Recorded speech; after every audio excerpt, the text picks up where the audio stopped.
ত্রয়োদশ জাতীয় সংসদ নির্বাচনের আগে দল ছাড়েন শীর্ষ কয়েকজন নেতা। সেই ভাঙন কাটিয়ে উঠতে এবার উদ্যোগ নিয়েছে জাতীয় নাগরিক পার্টি এনসিপি।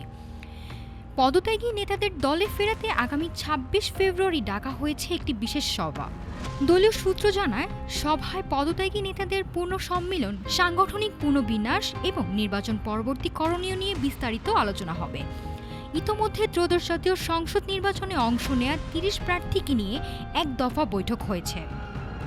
নির্বাচনের আগে দল থেকে পদত্যাগ করেন জ্যেষ্ঠ যুগ্ম সদস্য সচিব ডক্টর তাসনিম জারা, যুগ্ম আহ্বায়ক খালেদ সাইফুল ও তাসনুভা জাবিন সহ বিভিন্ন পর্যায়ের নেতারা। তবে দল বলছে তাদের কারো পদত্যাগপত্র এখনো গ্রহণ করা হয়নি।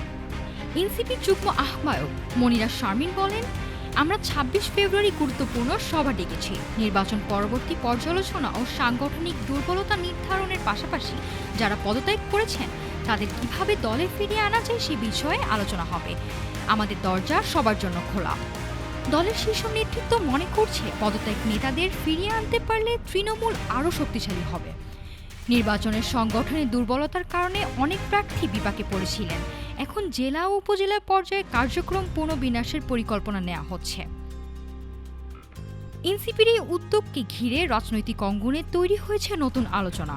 পদত্যাগী নেতারা দলে ফিরলে অভ্যন্তরীণ ঐক্য যেমন জোরদার হবে, তেমনি ভবিষ্যৎ রাজনৈতিক প্রতিদ্বন্দ্বিতায় দলটি শক্ত অবস্থানে থাকবে বলে আশা করছে নেতৃত্ব।